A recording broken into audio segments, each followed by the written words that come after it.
Monica Cristina Correa. Je suis quelqu'un qui a étudié la littérature et la langue française à la fac au Brésil. Et je me suis plutôt consacrée à l'étude des relations franco-brésiliennes en littérature.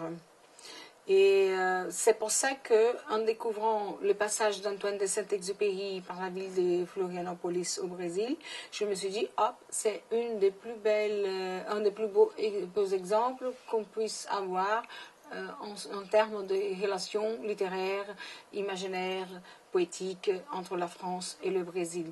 Et à partir de ces moments, je me suis vraiment dédiée à l'étude de ces passages, de cette légende et de cette réalité.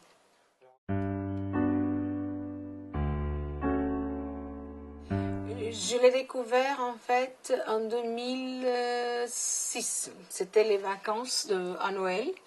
Et moi, j'habitais à São Paulo à l'époque avec ma famille.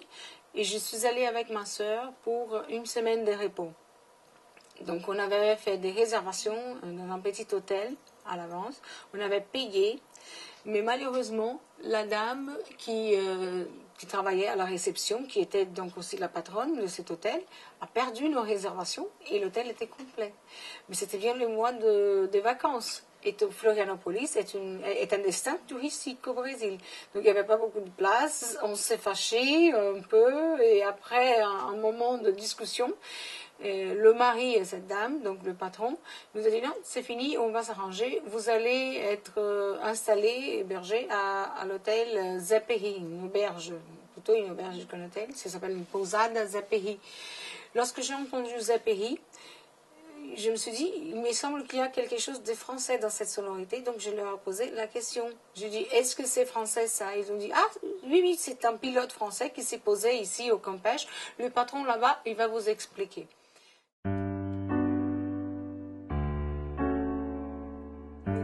Donc, il m'explique qu'il y avait un pêcheur dont le père avait fait la connaissance d'Antoine de Saint-Exupéry et que ce monsieur avait écrit un petit livre pour raconter cette amitié.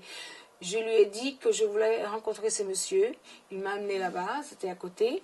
Et je l'ai rencontré, il m'a raconté cette histoire de l'amitié, de passage de pilote. Il m'a raconté plus que ça, il m'a raconté qu'il y avait aussi l'escale de l'aéropostale. Et moi, je ne connaissais pas ce sujet à l'époque. Donc je me suis dit, je lui ai posé la question si la famille de Saint-Exupéry est héritière. Je savais qu'il y avait des héritiers. S'il connaissait, s'ils étaient au courant, il m'a dit, bon, je ne sais pas. Après, je fais d'autres recherches. J'ai contacté la famille à partir du site internet. Et c'est là qu'on a commencé à échanger des informations et que j'ai commencé à faire des recherches.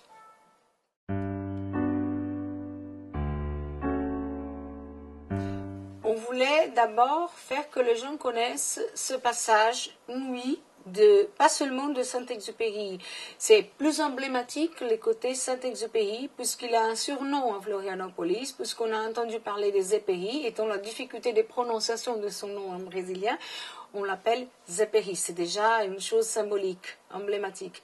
Donc, la principale avenue du quartier du Campeche où il y a l'escale, le vestige de l'escale, où il y avait l'escale, s'appelle l'avenue du Petit Prince, du Pequeno Príncipe. À partir de ça, on avait une histoire à raconter. Et ce qui est très beau, c'est que cette histoire, on s'est dit depuis le départ, elle remonte aux valeurs exupériennes. Parce que cette histoire, si vous voulez, est une histoire qui montre qu'il n'y a pas de frontières entre les hommes. C'est pas la langue qui a une frontière, c'est pas la nationalité, c'est pas la couleur de la peau. Saint-Exupéry nous a toujours prêché certaines valeurs dans ce livre, les valeurs humaines avant tout et au-dessus de tout. Donc, on s'est rendu compte que dans la mémoire locale, ils avaient gardé dans leur esprit, dans leur mémoire, cette valeur suprême, c'est la valeur de l'amitié, des liens entre les hommes.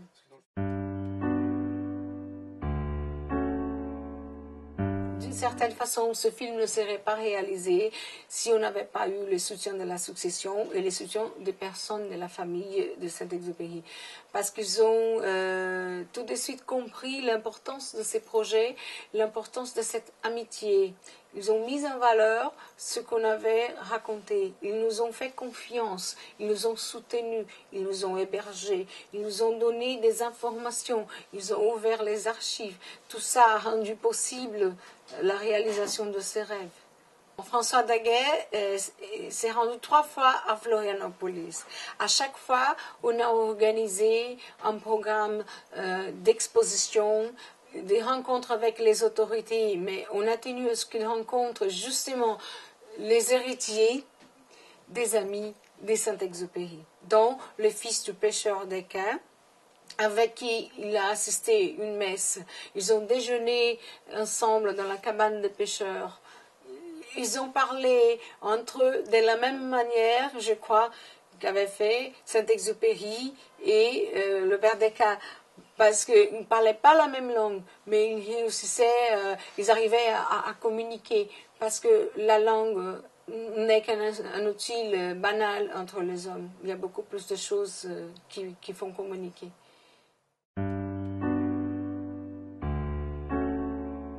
Ce qui est fascinant, si vous regardez de près cette histoire, c'est que tout va s'adresser à la mer. Saint-Exupéry est disparu en mer. C'est un pêcheur qui a trouvé sa gourmette. C'est pour ça, moi j'avais fait un choix que je passais à la réalisatrice et elle a tout de suite compris. On était d'accord sur ça, qu'il fallait commencer par cette histoire de la gourmette, parce que c'est une histoire aussi de pêche. C'est un pêcheur qui a pris sa gourmette. C'est à partir de la mer. Donc, apparemment, il n'y a rien à voir. Mais le destin de Saint-Exupéry est lié. Aucun pêche, c'était la seule manière de survivre, de faire vivre l'escale, c'est qu'on avait donc une région sauvage, complètement à l'époque, où il n'y avait que quelques cabanes de pêcheurs. Le terrain d'atterrissage a été fait là-bas, l'ancien aérodrome, le hangar, la maison de pilote. Donc, pour les provisions, pour ceux il fallait qu'ils mangent, il fallait qu'ils dépannent, ils avaient toujours des problèmes de panne d'avion, ils avaient toujours besoin de quelque chose. C'était les amis pêcheurs qui étaient là. Ils grimpaient, par exemple, ce qui était la colline, avant appelée la colline du Métis, qui était une colline derrière l'aérodrome, pour allumer des réverbères et aider à pointiller le pilote, pour qu'il puisse atterrisser, surtout pendant les vols de nuit. Cette colline a changé de nom. Elle s'appelle aujourd'hui la colline de l'allumeur de réverbère, la colline du Morro d'Olympien. Ça s'appelle comme ça. Donc ça montre qu'il y avait un lien, quoique les professions soient différentes. En fait, il y avait un lien entre les deux professions, les deux situations là-bas.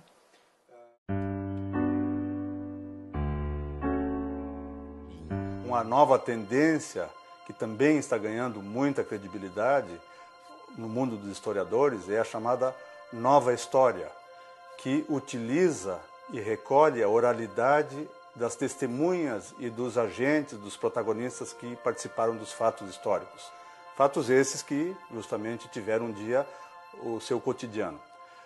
No entanto, a questão dos depoimentos orais, ou seja, o pescador simples que está na praia relatando o que viu, a baleia que caçou, os personagens que conheceu, devem ser vistos com muito resguardo, porque resta saber se a celebridade do personagem, no caso Exupéry, começou a circular no imaginário dos pescadores da ilha de Santa Catarina antes da sua celebridade como grande escritor, ou já se falava na mesa, em volta de um pirãozinho d'água, de uma tainhazinha frita, já se falava na sua visita à ilha de Santa Catarina?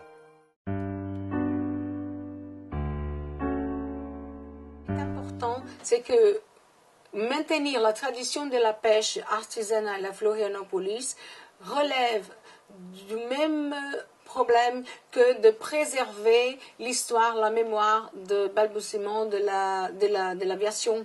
Et c'était surtout l'aviation française qui était là.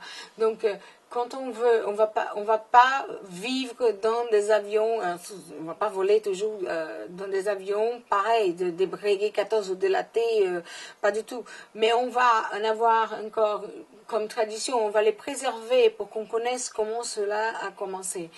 Par rapport à la pêche artisanale, on peut plus vivre de pêche artisanale non plus. À Florianopolis, il y en a qui vivent encore, mais c'est de moins en moins.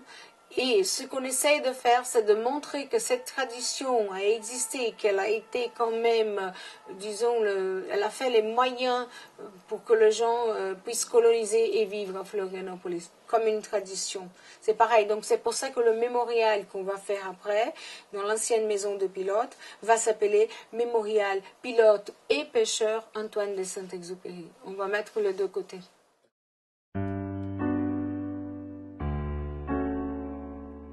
Partout, le Petit Prince est connu, mais ce qui est pour nous un avantage peut-être de ces projets, c'est de faire connaître un autre Saint-Exupéry que l'auteur du Petit Prince. Il est l'auteur de Vol de nuit, il est l'auteur de Terre des hommes et de beaucoup d'autres livres. Il est l'auteur, le poète de l'aviation. On a voulu qu'on connaisse ça, parce que l'aviation au Brésil est très importante. C'est un pays des dimensions continentales. C'est pas évident qu'on se déplace en voiture, qu'on se déplace en autobus, qu'on se déplace en train. Le destin du pays et la force, disons, de transport du pays, c'est l'aviation. Donc c'est toujours un sujet important pour nous. C'est la technologie qui doit se développer chez nous. Donc Saint-Exupéry est le pilote aussi qui apparaît au livre Le Petit Prince, mais il est aussi l'auteur, l'écrivain d'autres œuvres. On voulait le faire connaître aussi comme ça.